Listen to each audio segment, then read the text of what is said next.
आइए सुनते हैं एक मोरल स्टोरी और इसको लाइफ में अपनाते काली नजर। माँ, माँ। अरे क्या माँ माँ कर रहा है? बकरी का बच्चा है क्या? अरे माँ, मजाक छोड़ो। मुझे फाइनली वो मेन चौराहे वाली दुकान मिल गई है।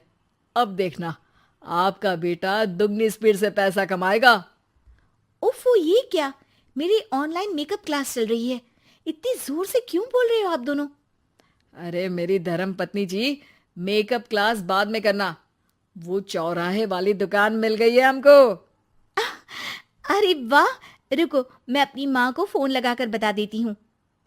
अरे मैं भी अपने रिश्तेदारों को बता देती हूँ। कितनी खुशी की बात है। हाँ हाँ, मैं भी अपने दोस्तों को बता देता हूँ। एक हफ्ते बाद रजिस्ट्री है। बस, घर में खुशी का मौका था। उन तीनों ने अपने अपने फोन उठाए और लोगों में बात फैलाना शुरू कर दिया। और रही सही कसर, श्वेता बहू ने अपने पड़ोस में सबको बताकर कर दी। अरे वर्मा आंटी, अब हम भी जल्दी कार ले लेंगे। घर का रेनोवेशन होगा और ठाट से रहेंगे हम भी। अरे, ऐसा क्या हुआ? लॉटरी बाटरी लग गई है क्या? अरे इस बार चौराहे वाली मॉल में हमको भी दुकान मिल गई है। दुकान नंबर 21, जो एकदम चौराहे पर है। अब ग्राहक बढ़ेंगे तो आमदनी भी बढ़ेगी ही ना। अरे वाह, कितनी खुशी की बात है। मैं बहुत खुश हूँ तुम्हें इतना खुश देख के। बाकी एक बात कहूँ, सबको मत बताते फिरना। किसी की नजर लग जाएगी तो खुशी की खबर वापस लौट जाएगी। हैं? ऐसे थोड़ी ना होता है। अब डरा रही हो। अरे सही कह रही हूँ। काली नजर कहते हैं इस चीज को, जब आप किसी को कुछ बताओ और वो काम बिगड़ जाए।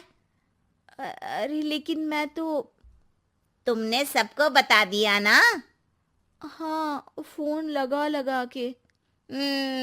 अब बच के रहना। काली नजर बड़ी खतरनाक होती है। श्वेता इतनी खुश रहती है कि वो वर्मा आंटी की बात पर ध्यान ही नहीं देती, जबकि पड़ोस में और भी लोगों से खुशी की खबर शेयर करती रहती है। अगले दिन राजेश बहुत दुखी होकर घर आता है। अरे बेटा, क्या हुआ? मुंह क्यों सूजा हुआ है? मधुमक्खी ने काट लिया क्या? माँ, वो दुकान किसी और के पास चली गई।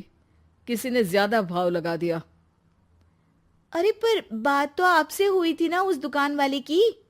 हाँ, आज मैं टोकन अमाउंट देने गया था, तब मुझे पता चला। कोई आकर सुबह मुझसे पहले ही ज्यादा अमाउंट दे गया। काली नजर। क्या? क्या कहा? वर्मा आंटी ने समझाया था कि किसी को बताना मत, वरना काली नजर लग जाएगी। अच्छा, तुम्हें उनकी बात मान लेनी चाहिए थी। उनकी बात मान लेती, लेकिन उसके पहले ही सबको बता चुके थे ना हम तीनों। अरे अगली बार से ध्यान रखेंगे। कोई भी नई चीज होगी तो किसी को नहीं बताएंगे। तीनों कुछ दिन ऐसे ही रहते हैं, पर एक दिन श्वेता को एक मेल आता है। राजेश, मेरा ऑनलाइन मेकअप कोर्स कंप्लीट हो गया। अब मैं खुद का पार्लर खोल सकती हूँ। अरे वाह, अपने मोहल्ले में ही खोलते हैं। ये जो घर के सामने दुकान है ना, वहीं। हाँ, यहाँ सस्ती भी मिल जाएगी। अगले दिन श्वेता वर्मा आंटी के पास जाती है, मिठाई का डब्बा लेकर। अरे आओ आओ, कैसे आना हुआ? जोर से नहीं बोलूंगी। वो सामने वाली दुकान है ना, वहां मैं अपनी पार्लर की दुकान खोलने वाली हूँ। उसकी मिठाई है। अरे वाह, बहुत बधाई हो तुमको। हाँ, मैं कमाने लगूंगी तो राजेश पर पूरे घर का बोझ नहीं रहेगा ना आंटी जी। ये तो है। पर ये बता कि तूने ये बात किसी और को तो नहीं बताई ना? अरे नहीं नहीं, पिछली बार गलती कर दी थी। काली नजर लगी किसी की और राजेश के हाथ से वो दुकान चली गई थी। सबको मत बताना। चलो मैं चलती हूँ, कल दुकान की बात करने भी तो जाना है। अगले दिन श्वेता दुकान के लिए मालिक से बात करने जाती है। अरे लेकिन दुकान तो हम कल रात को ही किसी को दे चुके हैं। कल ही? हाँ, कल ही। 2 दिन बाद कोई यहाँ पार्लर भी खोल लेगा। आप कहीं और दुकान देख लीजिए। अरे पर हमको भी तो पार्लर ही खोलना था। हाँ भाई, ये एक ही दुकान है, आधी आधी तो नहीं दे सकता ना मैं। राजेश और श्वेता घर पर हताश होकर आ जाते हैं। इस बार तो किसी को बताया भी नहीं था, अब किसकी काली नजर लग सकती है। सुनो, तुमने माँ को बताया था क्या? अरे कैसी बात कर रही हो, माँ की नजर थोड़ी ना लगेगी। पक्का तुमने किसी को नहीं बताया था ना? सिर्फ वर्मा आंटी को बताया था, उन्होंने ही मुझे किसी को नहीं बताने को कहा। अरे यार, तुम भी सही हो, मेरी माँ को नहीं बताने को कह रही हो, पर वर्मा आंटी को बताना तुम्हें जरूरी लगा। अरे वर्मा आंटी ने ही तो काली नजर के बारे में बताया था ना, वो हमेशा हमारा भला ही तो चाहती है। मेरी माँ भी हमारा भला ही चाहती है। अरे पर चिल्ला क्यों रहे हो, बात नहीं कर सकते क्या आराम से?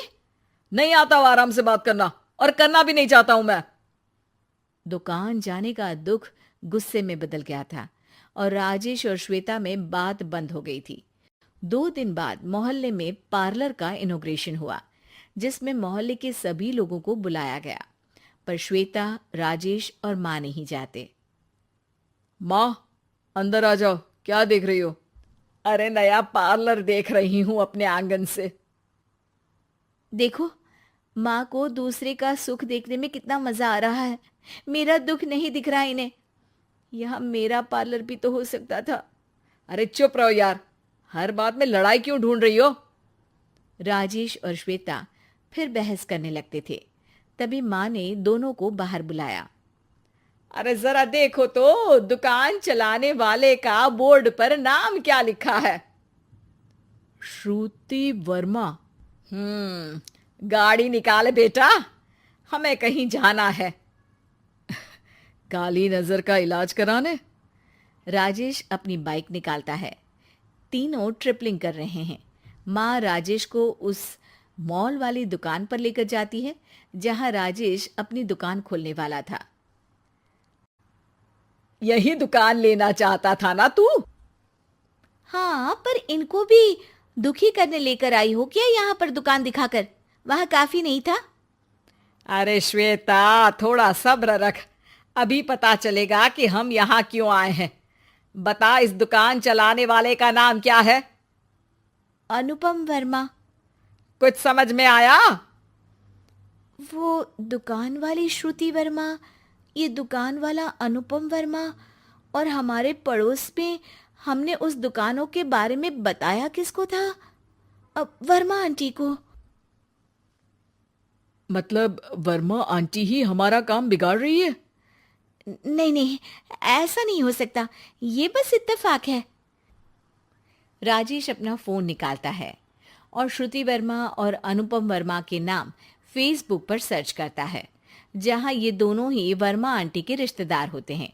श्वेता को समझ में आ जाता है कि वर्मा आंटी की ही नजर काली नजर है। अब क्या करना है? कोई भी खुशी की खबर हो तो काली नजर से बचना है, यानी वर्मा आंटी से बचना है।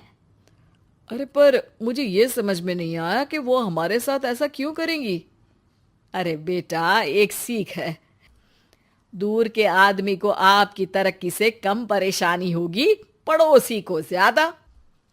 दोनों माँ की बात में हामी भरते हैं और अगला काम चुपचाप करने की कसम खाते हैं, ताकि आगे से वर्मा आंटी कोई काम ना बिगाड़ सके।